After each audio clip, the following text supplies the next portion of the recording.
Doctor ortho Ayurvedic oil और capsule, अब दर्द भी घुटने टेकेगा। रोहतक नगर निगम गौशाला का टेंडर रद्द करने की मांग, पार्षदों ने कमिश्नर को सौंपे लिखित शिकायत। पार्षद बोले सक्षम एजेंसी को दे जिम्मेदारी।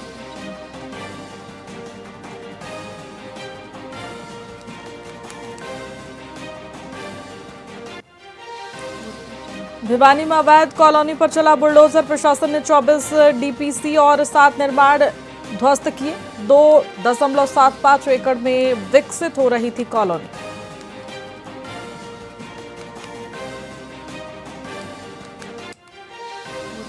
भिवानी में बारिश से मौसम सुहाना हुआ, तापमान में 4.5 सेल्सियस की गिरावट दर्ज की गई। 10 अगस्त तक बारिश के आसार।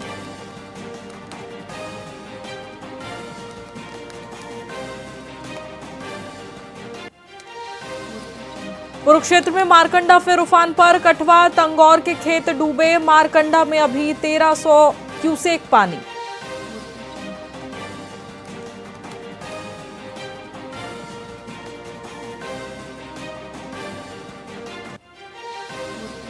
बीरू हत्याकांड के 2 बदमाश एनकाउंटर में ढेर। घोगड़ीपुर नहर के पास हुई मुठभेड़, दोनों ओर से करीब 25 राउंड फायरिंग की गई।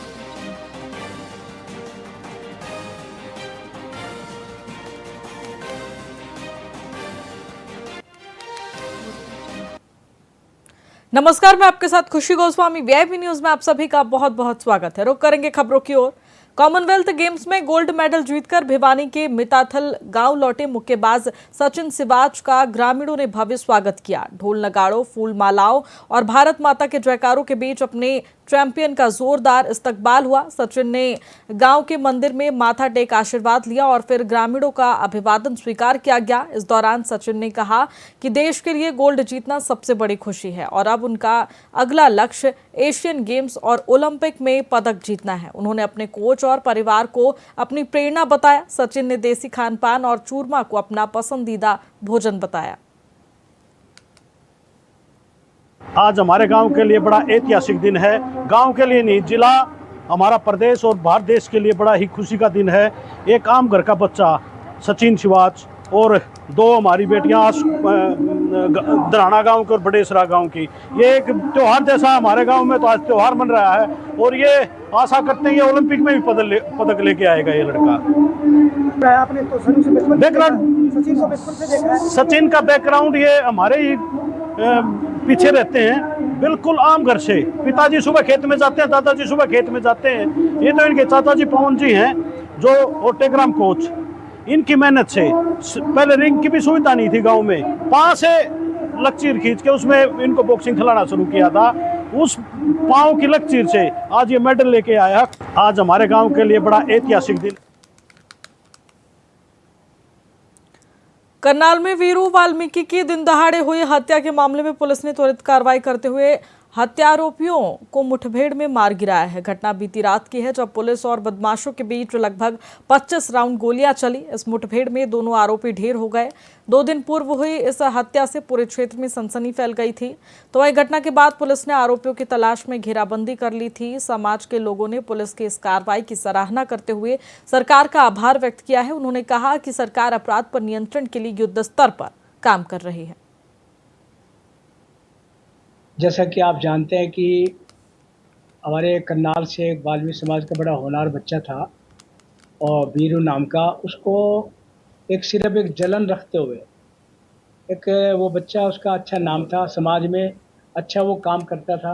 एक उससे जलन रखते हुए, एक जातिगत एक नफरत का भाव पालते हुए उसको कोई समाना को कोई रहने वाला बदमाश है जिसने ऑडियो जारी करके ये भी कहा कि हाँ मैं मारने वाला हूँ, इसको मैंने इसको मारा है। ये जो साहस देखिए आप कि हत्या करने वाला ये कहता है कि मैंने इसको मारा है। तो जो ये चाहता था या इनका जो गैंग चाहते थे, त्रिशूल गैंग कौन सा बता रहे हैं, वो चाहते थे कि हरियाणा में आतंक का राज स्थापित हो। लेकिन वो शायद इस बात को नहीं जानते थे कि ये सरकार किसकी है। जैसा कि आप जानते हैं कि फरीदाबाद में वकीलों ने पुलिस को कानून सिखाते हुए एक साथी वकील को थाने से छुड़ा लिया। सोशल मीडिया पर वायरल हो रहे वीडियो में वकील पुलिस के सामने तर्क वितर्क करते नजर आ रहे हैं, जबकि पुलिस जवाब देने में बेबस दिख रही है। वकीलों का आरोप है कि उनके एक साथी को बिना एफआईआर नोटिस या किसी स्पष्ट कारण के पुलिस ने थाने में बिठाया था। जब वकीलों को उसकी जानकारी मिली तो वे थाने पहुंचे और पूछताछ की गई, लेकिन पुलिस संतोषजनक जवाब नहीं दे पाई है। इसके बाद वकील अपने साथी को लेकर थाने चले गए। इस पूरी घटना पर वकील और पुलिस दोनों ही कुछ भी कहने से कतरा रहे, लेकिन वीडियो सब कुछ बयां कर रहा है।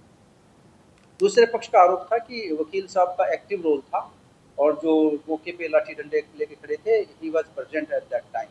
उनका यह आरोप था कि वकील साहब के खिलाफ कार्रवाई नहीं करी गई, एलिगेशन था। तो कुणाल जी यहाँ पे, कुणाल जो एडवोकेट हैं, यहाँ आए हुए थे कंप्लेंट क्लर्क के पास, और वो जैसा कि बताया गया है मुझे कि डीसीपी महोदय से मिलना चाहते थे। एंड मैडम उस समय क्राइम मीटिंग और दूसरे कामों में व्यस्त थी, तो उसमें थोड़ा समय लग गया। तो जैसे ही वो फोर्सिबली घुसने की कोशिश कर रहे थे, कंप्लेंट क्लर्क ने भी बताया कि आप मीटिंग चल रही है, इस बात को लेके वो जोर जोर से बोलने लगे थे। तो उनको कहा था कि वे इनको थोड़ी देर बिठाइए ताकि इस प्रकार की ये अभद्र व्यवहार ना करें।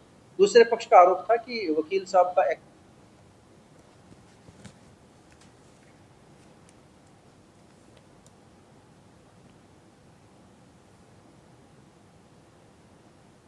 चरखी दादरी शहर में उस वक्त हड़कंप मच गया जब सिटी थाना के सामने दो गुटों के बीच गैंगवार हुआ। इस दौरान ताबड़तोड़ फायरिंग में 6 लोग गोली लगने से घायल हो गए हैं, तो वहीं घायलों में से 2 की हालत गंभीर बताई जा रही है, जिन्हें बेहतर इलाज के लिए रोहतक पीजीआई रेफर कर दिया गया है। घटना की सूचना मिलते ही डीएसपी कप्तान सिंह और डीएसपी मुख्यालय धीरज कुमार मौके पर पहुंचे और घायलों से जानकारी ली गई।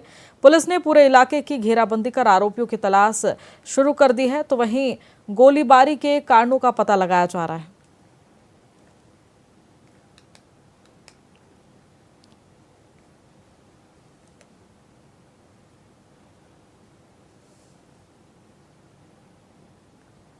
फिलहाल खबरों में इतना ही। बने रहिए हमारे साथ वीआईपी न्यूज पर। नमस्कार।